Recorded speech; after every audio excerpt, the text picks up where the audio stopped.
An illegal alien will face murder charges in the death of a college student in Chicago. Jose Medina is expected in court yesterday, but his hearing was postponed. He's being quarantined for something contagious, possibly tuberculosis. Great. Well, he's accused of killing Sheridan Gorman, a freshman at Loyola University.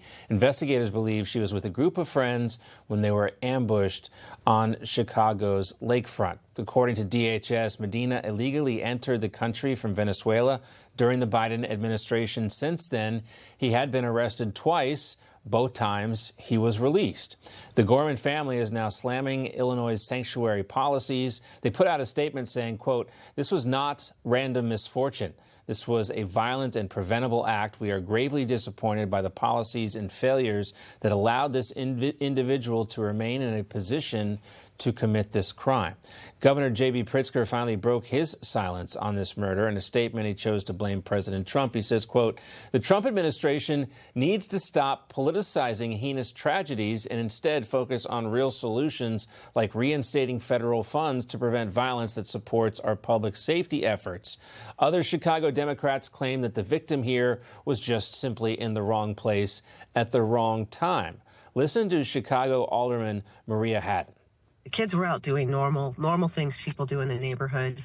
And it sounds like this might have been a wrong place, wrong time, running into a person who had a gun. They might have startled this person at the end of the pier unintentionally. Oh, really? Well, Congresswoman Anna Paulina Luna responded to that clip. She pointed out that Gorman was walking in public, something every American should be able to do without fear of getting killed by criminal illegal aliens who should not be in the country and shouldn't be having weapons. Dennis Kneale, former managing editor at Forbes magazine, joined us now along with Jillian Anderson, founder of the King's Firm for Strategic Communications. Great to see you both. Good to see you. All right, so Jillian, I would imagine that the alderman here in this case needs some help with her public relations strategy. That's like the worst thing you could possibly say in a situation like this. You're right. Wrong place, wrong time. See, the real cost is being played by the victims, and we're now seeing a pattern, John, where violent offenders are arrested, released, and offended, and the victims are almost often women, and that's troubling. And then meanwhile, the leaders who claim to stand for things like freedom and immigration, they're putting at risk the vulnerable people who stay silent when it doesn't fit their narrative. They're going to hold candle vigils for illegal immigrants or people who are dying trying to protest them, but they would never hold a candle vigil for someone like her who was killed by an illegal immigrant, and you never will see it. And leaders like J.B. Pritzker are doubling down on the fact that we don't want Trump law enforcement. We don't want safety. You know, it's really sad, but they're refusing to acknowledge the basic facts here because it conflicts with their political base. And I want to point out that this is what Trump won on. This is the 80-20 issue. We don't want illegal criminals here. That is not a partisan issue. We want to be able to walk freely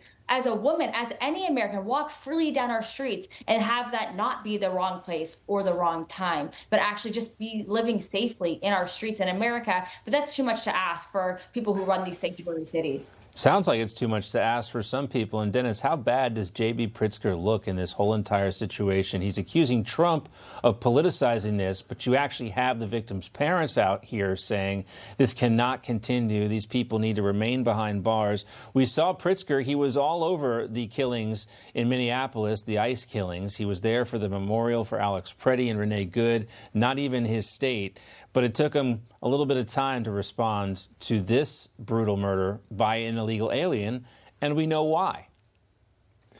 Well, I'll tell you, everything is always Trump's fault, isn't it? And for him to complain about politicizing this tragedy, I mean, think about this. I have a daughter who's 25. You send your daughter off to college from Westchester, New York, and she's out with friends, and this guy is in black outfit, mask. He's hiding. He's waiting to ambush.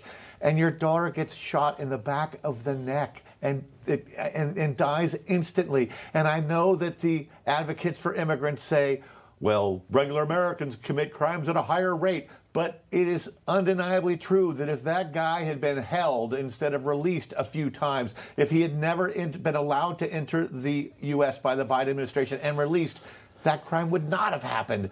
I just can't even believe it. And Pritzker, like every other Democrat, always just turns it into it's Trump's fault. They make him far more powerful and omnipotent than he really is. It's just absolutely demonic that they can't look at this problem and say, yeah, we should go back on what we said about these sanctuary policies. We should let ICE into the jails to get the people who have already been arrested for crimes and get them out of this country. But no.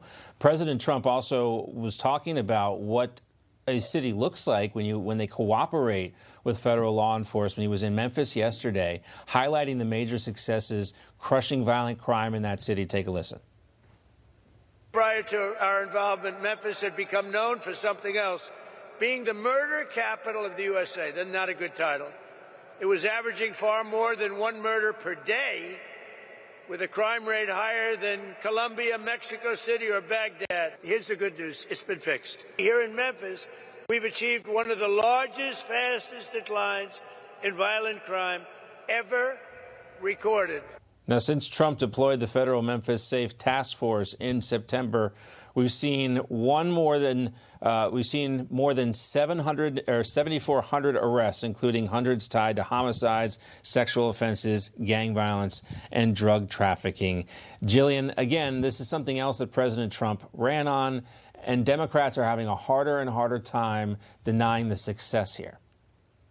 Yeah, I mean, what happened in Memphis is exactly what President Trump and the White House have been saying. When you actually enforce the law, crime goes down. And that wasn't complicated. Federal agents went in, thousands of arrests were made. To your point, really nasty offenders, illegal guns were taken off the streets, and crime dropped. I mean, that's leadership. And to your point, that's what we voted on. But I want to go back to what your guest said earlier about immigrations, and I do want to be clear, whether it's these crimes in Memphis or elsewhere, no one's anti-immigrant. The people who come here legally and work hard and contribute to make this country better, we love that. But there's a clear line. If someone's here illegally and commits a crime, especially a violent one, they need to be deported immediately. And that's not really controversial. That's common sense. Yeah. Just like enforcing the law. Let's enforce our laws on the books. The conversation has expanded. You have Eric Schmidt, the senator out of Missouri, talking about deporting people who are here legally and commit a crime. Guys like the attacker at Old Dominion University, who had been convicted of trying to conspire with ISIS, naturalized citizen. People are like, why is he still in this country?